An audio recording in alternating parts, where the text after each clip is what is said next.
उत्तर प्रदेश में योगी आदित्यनाथ सरकार का बड़ा मंत्रिमंडल विस्तार होने जा रहा है। ये विस्तार राजभवन में शपथ ग्रहण समारोह के जरिए किया जाएगा। इसमें कई नए मंत्रियों को शामिल किए जाने की बातचीत हुई है और कुछ मौजूदा मंत्रियों के विभाग जो है वो बदले जा सकते हैं। ये राजनीतिक रूप से 2027 चुनाव से पहले बेहद अहम माना जा रहा है और सरकार इस विस्तार से सामाजिक और जातीय संतुलन साधने की कोशिश में है। लेकिन कोमल, मुद्दा यह है कि विपक्ष ने इस पूरे विस्तार को लेकर सरकार पर हमला तेज कर दिया है। समाजवादी पार्टी प्रमुख अखिलेश यादव ने इस मुद्दे पर तीखा तंज कस दिया। अखिलेश यादव ने कहा कि दिल्ली से पर्ची आ गई क्या। उन्होंने ट्वीट किया अपने एक्स पर और उन्होंने सीधा ये कह दिया कि दिल्ली से पर्ची आ गई क्या।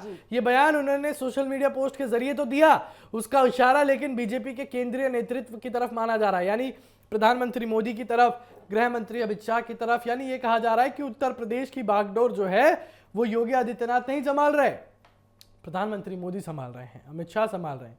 यानी कोमल, ये अपने आप में एक बड़ा आरोप है। अब उन्होंने बोल दिया दिल्ली से पर्ची आ गई क्या, तो इसका मतलब तो उन्होंने ये कह दिया एक तरीके से कि भैया दिल्ली से नेताओं का नाम आ गया, जो आप मंत्रिमंडल विस्तार करने जा रहे हो। तो ये अपने आप में राजनीति को बड़ी खबर है। ये ट्वीट देख सकते हैं आप कैसे यहाँ पर जो है उन्होंने सीधे तौर पर इशारा कर दिया और जो एक तरीके से तंज कस दिया। उनका इशारा ये कोमल बीजेपी के केंद्रीय नेतृत्व की तरफ जो है वो माना जा रहा था। देखिए, विपक्ष का आरोप है कि यूपी सरकार के बड़े फैसले दिल्ली से तय होते हैं। अखिलेश यादव ने इसे मुख्यमंत्री की शक्ति का कटाव छटाव तक कह दिया है और उन्होंने ये भी कहा है कि मंत्रिमंडल विस्तार सिर्फ राजनीतिक संतुलन का खेल है। अखिलेश ने इसे चुनावी रणनीति से जोड़कर देखा है। उनका दावा है कि बीजेपी अलग अलग वर्गों को साधने की कोशिश कर रही है।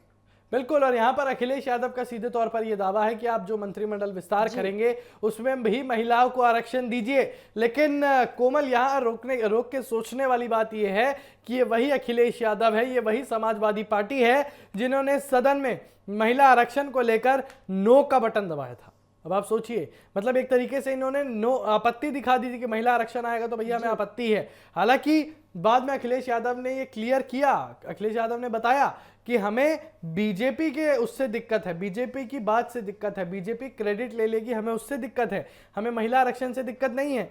लेकिन प्रधानमंत्री मोदी ने भी बोला था कि भैया आप बता दीजिए कि महिला आरक्षण को लेकर आप लागू करवाइए, हम आपको क्रेडिट दे देंगे, आपको श्रेय दे देंगे, आपके पोस्टर छपवा देंगे सरकारी खजाने से। इतना तक बोल दिया गया। तो कहीं ना कहीं ये सारी चीजें ये साबित करती हैं कोमल की अब उत्तर प्रदेश जो चुनाव होने वाले हैं 2027 में, वो कहीं ना कहीं बहुत ज्यादा मायने रखते हैं। लेकिन अखिलेश ने बीजेपी पर प्रचार और दिखावे की राजनीति करने का आरोप लगाया। जैसा मैंने अभी कहा कोमल कि अखिलेश यादव का सीधे तौर पर यह दावा था कि बीजेपी जो है काम कुछ नहीं करेगी, प्रचार पूरा कर देगी। लेकिन यहां पर प्रधानमंत्री मोदी ने खुद जो है इस तरीके का तंज कसा। लेकिन उसके बाद भी अखिलेश यादव शायद या समझे नहीं या विपक्ष के तौर पर उन्होंने इग्नोर करना सही समझा उसको। उन्होंने बिना नाम लिए कुछ नेताओं पर सोशल मीडिया रील राजनीति का भी तंज कस दिया। अब यहाँ पर साफ तौर पर सोशल मीडिया पर अटकलें ये लगाई जा रही हैं कि अखिलेश यादव जो है प्रधानमंत्री मोदी पर सीधे तंज कस रहे हैं। क्यों? देखिए, इस पर जो है चुनावी तैयारियों का ये हिस्सा माना जा रहा है एक तरीके से। यहाँ पर अखिलेश यादव जिस तरीके से बीजेपी पर तंज कसते नजर आ रहे हैं, आपको बता दूं कि एक प्रेस कॉन्फ्रेंस के दौरान उन्होंने बीजेपी पर ये तक बोल दिया कि ईवीएम से इस बार जो है समाजवादी पार्टी जीतेगी। और कहीं ना कहीं जो है उन्होंने बीजेपी पर यह आरोप लगा दिया कि सबसे ज्यादा पैसा खर्च जो है बीजेपी चुनाव में करती है। ईवीएम के हैक के आरोप यहाँ पर लगा दिए। तो लगातार जो विपक्ष है बीजेपी पर आरोप लगाता हुआ नजर आ रहा है और सरकार का लक्ष्य जो है वो जातीय और क्षेत्रीय संतुलन मजबूत करना है।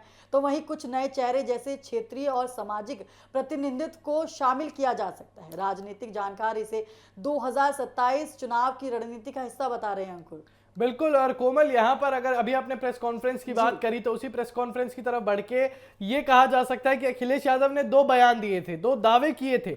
बयान तो चलिए बात की बात है, लेकिन 2 दावे किए थे। पहला दावा, जब पश्चिम बंगाल का चुनावी दौर चल रहा था तब अखिलेश यादव ने कहा था कि अब पश्चिम बंगाल में तो सिर्फ ममता बनर्जी आएंगी, यह अखिलेश यादव ने कहा। दूसरा, उन्होंने यह दावा किया कि 2027 में बीजेपी सत्ता से बाहर हो जाएगी, यानी अखिलेश यादव जीतेंगे, समाजवादी पार्टी जीतेगी। लेकिन एक दावा तो उनका फेल होता हुआ नजर आ गया, एक दावा जो है उनका डूबता हुआ नजर आ गया कि जो है बंगाल में ममता बनर्जी की सरकार रहेगी, टीएमसी की सरकार रहेगी, वो तो डूबता हुआ नजर आ गया अब, क्योंकि अब यहाँ पर बीजेपी की सरकार बन गई है। शुभेंदु अधिकारी जो है मुख्यमंत्री बन चुके हैं, उन्होंने शपथ ग्रहण भी ले लिया है, शपथ भी ले ली है और शपथ ग्रहण समारोह भी हमने सबने देखा और TV7 भारत ने भी आपको लगातार दिखाया। लेकिन यहाँ पर अखिलेश यादव सीधे तौर पर जो है ईवीएम को लेकर जो है यहाँ पर दावे कर देते हैं। अखिलेश यादव यहाँ पर ईवीएम को लेकर जो है बता देते हैं कि ईवीएम गलत है, लेकिन विपक्ष शायद ये नहीं सोचता कि जब विपक्ष जीतती हुई नजर आती है वोटों में, इलेक्शन में, चुनाव में विपक्ष जीतती हुई नजर आती है, तब ईवीएम मशीन से एकदम ठीक रहते हैं।